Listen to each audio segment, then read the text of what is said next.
Brandon's now third straight fight against the same opponent. What are your initial thoughts now that you're only a few days out from your trilogy fight against Deiveson Figueiredo? Man, actually, right now, I know it's a regular feeling when I'm with you guys, but I feel really good and I feel happy. More because my training camp for this fight was, was crazy, was very hard. So I spent 5 weeks in Tijuana. Then I closed my training camp in Las Vegas.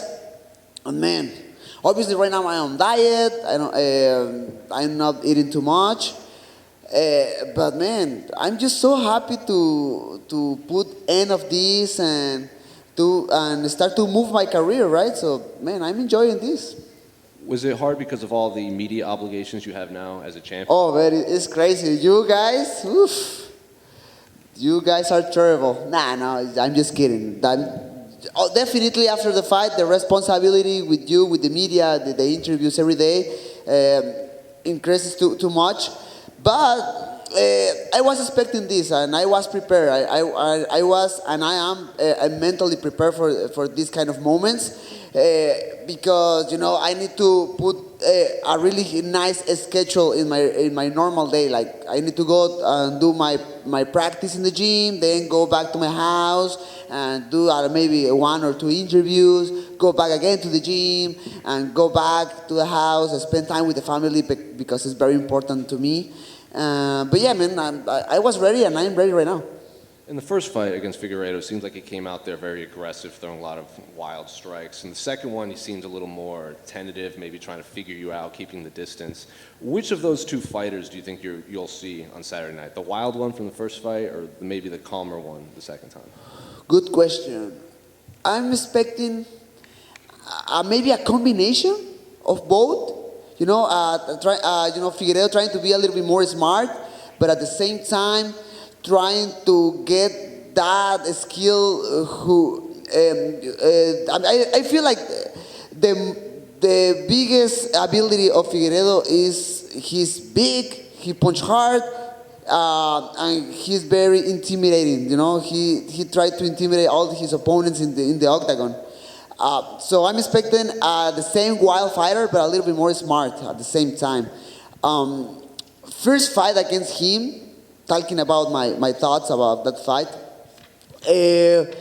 I was trying to be very careful because Figueiredo came with all this fame, like the amazing fighter. He's a monster. He can knock you out with just 1 punch. I was very. ¿Cómo están, cabrones? I was very careful about him and his abilities. Second fight, after the first one, knowing about his power, knowing about all his skills, I was more confident on myself, and I did my job. Do you think there's a possibility he could just be a completely different fighter now that he has changed camps and he's in Arizona now with a whole new team? A completely different fighter? No, not 100%. But I'm expecting. Talking about the technical part, I'm expecting Figueiredo with new skills, maybe with new weapons. So, man, all these questions about Henry and that stuff, are coming. I know the drama, and that was something important to me when everything starts. But man, right now it's like, do you at least appreciate that Henry is now bringing more eyeballs to the fight, maybe with this new storyline? People are now tuning in because of this rivalry, apparently, between you and that camp. So, I'm a lucky guy. I'm a really lucky guy because, thanks God, it don't feel natural in me to trash talk in social media or say, touch shit of somebody. But I'm a lucky guy because other people sell tickets for me. So that job, they can take that part. So that's it, man. Did you see the embedded of Deiveson shooting the Lego championship belt at the gun range? No, don't do it. No. The belt is ugly. Even my daughter can build a better Lego belt, but it's fine, you know. Man, that is so crazy. That is so fake, you know. I mean, my respect. They are the king of the cringe. My respect. Brandon over here. Let's go, baby. I did want to ask, man, how was it getting that Lego belt finally and being recognized finally as the Lego champion of UFC? Man, it was awesome because you need to watch the belt in person, man. It's huge, it's nice, it's perfect. In total was 2,000 pieces, I think so. So yeah, man, everything was a surprise for me. A local artist from Vegas go with the UFC and tell all the history. I went to the Apex. Hey, you need to come at 2 p.m. To the Apex. Like, oh, okay. I went there. A few cameras. Like, why do we need cameras? And then put your mic. Why do I need a mic? Why do I need a mic? We need to go to the octagon. Okay, I don't know why, but let's go. And the artist was there, like, hey man, we know you are the champion, and we know also you are a really huge Lego fan. So this is for you. And then, man, awesome moment. I really appreciate that kind of moment for the UFC and the artist. Did you see former champion Jan Blachowicz got a Yes, statue? man, he's awesome. Were you jealous that you did not get the full thing? I mean, not jealous, but it was like, oh, that's awesome, that's nice. So if you don't know about this, it's a huge piece of Jan Blachowicz goes with his belt. Was nice. When I spoke to you last year, you talked about you go back to the gym and the champion is here and all that. And you're like, nah, man, I'm just Brandon. Now that it's been a lot of time, now that you've had a camp, have people calmed down, or is it hard to get people to treat you as just Brandon and not El Campeón? Oof. You know, so the people can see on me something special, like, you know, I understand, you know, the belt and all that stuff, all the fame around the world, you know, specifically talking about Mexico too. But in my mind, I think that helped me so much with my mental health. Just try to be like me, like the same person, the same guy who was trying to get an opportunity for the title. So to me, right now, is in my mind is like, and still, but my mindset is like, fucking anew, man. Like, it's the same, man. I want to be the champion always, and I'm working so hard every single day for that. Hola, Brando. Desde Ecuador, especialmente Fuerza, Ecuador. Vamos, Michael. buscándote a ti y a Michael, quiero saber cuál es tu fortaleza, no solamente tu base, tu disciplina, ¿no? Por la que has llegado acá. ¿Cuál es tu fortaleza? Y de acuerdo a lo que tú me contestes, quiero saber en qué te has fortalecido al entrenar con una legión de ecuatorianos en Entran Gym, que es una potencia verdaderamente ahora en Tijuana. Te has nutrido tal vez del jiu-jitsu, la lucha, de estas disciplinas de los ecuatorianos. Y espero que no te pongas celoso, porque yo sé que eres el protagonista, pero ¿qué podemos esperar de Michael Morales en las preliminares de UFC 270? Tal vez va a ganar en el primer asalto. ¿Cómo lo ves tú? Bien, hermano, pues la verdad es que yo personalmente estoy muy contento de que pues todos estos peleadores ecuatorianos hayan llegado al equipo, porque definitivamente aportaron mucho, ¿no? Entiendo el hecho de que, por ejemplo, peleadores fuera de México, peleadores de Latinoamérica ya entran como un referente y un lugar donde pueden evolucionar sus habilidades para llegar un día a UFC, como lo acaba de hacer Michael. Pero también una de las cosas fuertes que hace al equipo muy fuerte es que también utilizamos la experiencia y las habilidades que traen los diferentes atletas. Y eso es lo que hizo Michael, Aarón, César, otros peleadores ecuatorianos que están ahí en Entram entrenando bien duro. Y nada, yo estoy bien contento por Michael, ¿no? Mira hasta dónde ha llegado. Llegó a Entram y en algunos meses consiguió la oportunidad en el Contender Series y después saltó a la UFC. Eso me pone bien contento por él. Creo que va a ser una muy buena noche para él, porque él es una persona muy atlética. Él es un atleta nato y creo que también tiene la mentalidad correcta y eso le va a ayudar mucho este sábado. Mi fortaleza mental. Yo creo que eso es la diferencia entre todo lo demás. O sea, independientemente de la técnica, independientemente de la condición física, creo que mi mente me ha llevado a pasar ciertos obstáculos en mi vida que me tienen hasta donde estoy ahorita. Brandon, aquí para el periódico Frontera de Tijuana. Eso, perro.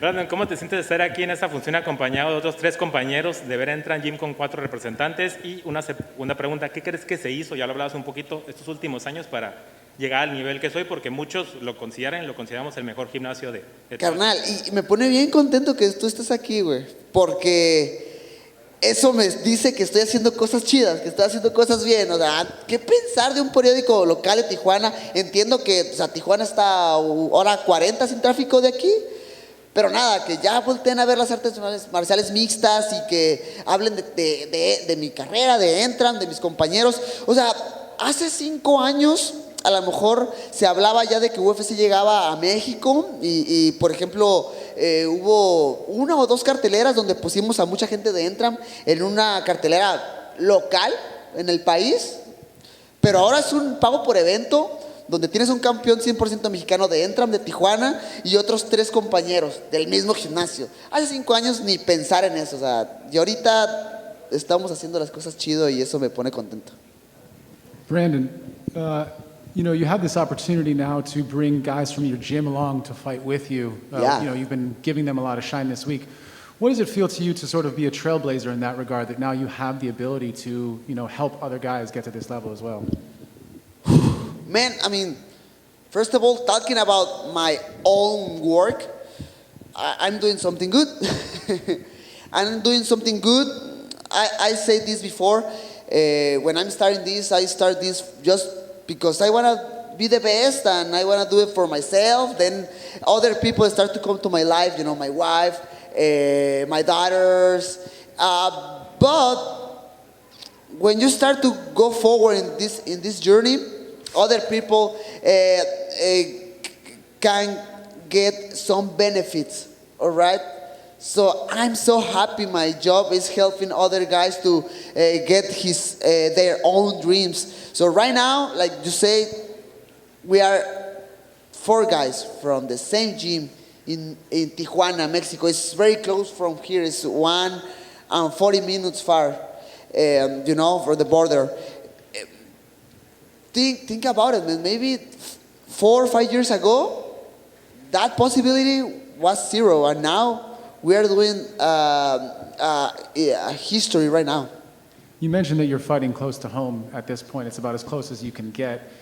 Do you expect that there to be a lot of fan support for you here? And we thought that you were going to fight in December, actually. So how do you feel about actually having the opportunity to fight even closer? Man, actually, I'm so excited for tomorrow, for the press conference with the people, because that moment can give me a little idea about next Saturday. Right now the arena is sold out. Again, Tijuana is very close, and in Anaheim we have a huge Mexican fan base. Oh man, I'm just waiting for those moments. And just last one.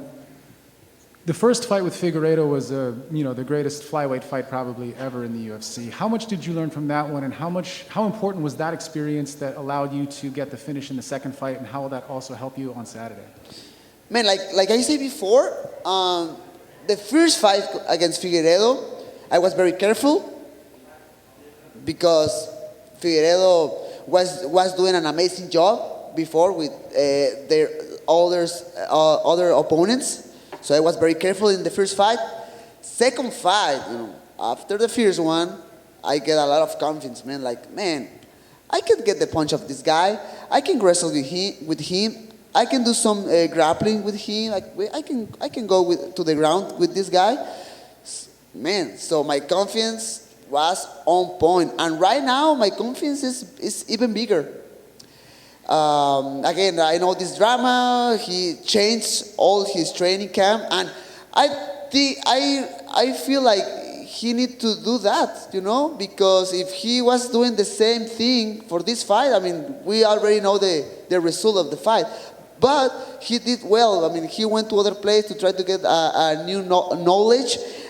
But man, I'm prepared for that, man. I'm prepared for that. Brandon, after your last fight, you went to visit Canelo. Tell me, what did he tell you? Man, that guy is awesome. That guy is an amazing athlete, and not just an athlete, he's an amazing person. I mean, we don't talk too much. It was a little conversation. He told me a little bit about life, about what happened when you go to the top, and then all the fame, the money, and everything starts to come to your life. So be careful with that. Be focused in what you want in your life, because a lot of distractions are coming now. So that was about that conversations, and I really appreciate it, because I feel like I have the enough experience right now. I mean, 28 years old right now, but I feel with enough experience to get all that challenge. Now, over the last few weeks, you've gone crazy viral. Thousands and thousands of people. That little clip, maybe not today, maybe not tomorrow. Tell me about that, and how does it feel to go viral and inspire everybody, not only MMA fans? Man, that clip is viral. Even right now, I'm still watching that video, on TikTok and Instagram. That interview was 2017 when I beat Dustin Ortiz. And man, yes, man, I was like focused in my final goal. Like, I want to be champion, and I will be champion one day, and that's it. And it's curious because after that fight, I start to lose, and UFC released me, and a lot of bad things start to happen in my life. But man, this life is about perseverance and discipline. And, I'm a live example of that, and I want to show more good things to the world, man. My last question, tell me about your team, Tony Diaz and everybody else. How much did they help you? Tony Diaz, this guy. What can I say about Tony Diaz? It's a little bit old. Actually, today is his birthday. Say congrats. And that's it, man. Thank you. Brandon, right here. I know you've talked a lot about the strategic side of this, fighting Deiveson 3 times in a row. What about the historical side? I mean, 3 fights in 406 days. This has never happened before. Might not ever happen again. Does it feel like you're in something special, or is that something you can only reflect on after? No, this moment definitely is special. I feel like this trilogy is helping me too much with my legacy. Because, yeah, like you say, I mean, this is the first time in the history of the UFC. We saw another trilogies before, but not in a row, like 1, 2, 3 at the same time. So, man, I have to. Maybe the people can think different, but I feel a lot of respect of Figueiredo, man, of what we are doing together. I want to win, definitely, and I don't feel too much respect for other guys of his team. But for him, I feel so much respect, and nothing, man. I just want to fight this Saturday, keep the title with me, and be ready for the next one. But definitely, this part of my life, this trilogy, will be something nice in my legacy. Brandon, this is kind of a unique trilogy because it started with a draw, and then you got the finish in the second fight. Usually, we go to a trilogy, it's tied 1-1. Right now, you're up 1 fight, then you guys are tied 1. A lot of different scenarios could play out. So do you feel like you need to just win or put a finish to put some finality to this trilogy? Yeah, maybe that's the goal. Like, just finish this guy. To me, it's not something like personal. Like, he's trying to do this like very, very personal. I understand. It's his kind of business, and I understand. I respect that again.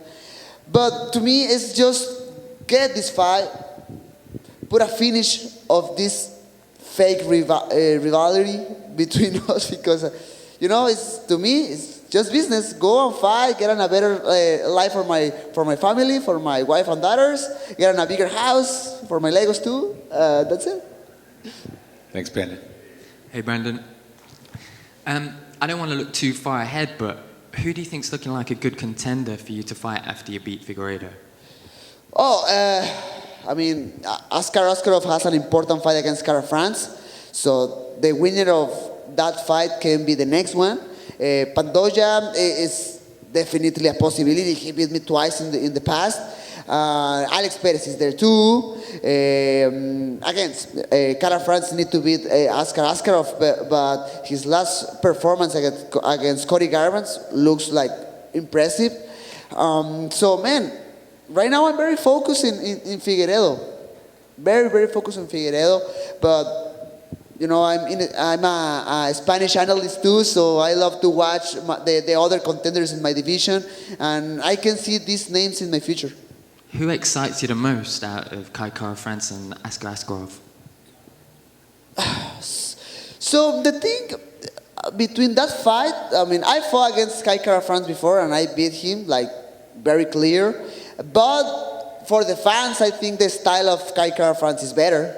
You know, Askar Askarov is this kind of fighters who don't like too much to impress the fan, you know. But I mean, he's winning. He's winning. So if you talk about which fight is better for the fans, I think France. But I think Askarov is better for my legacy. So my personal thoughts. So that's it.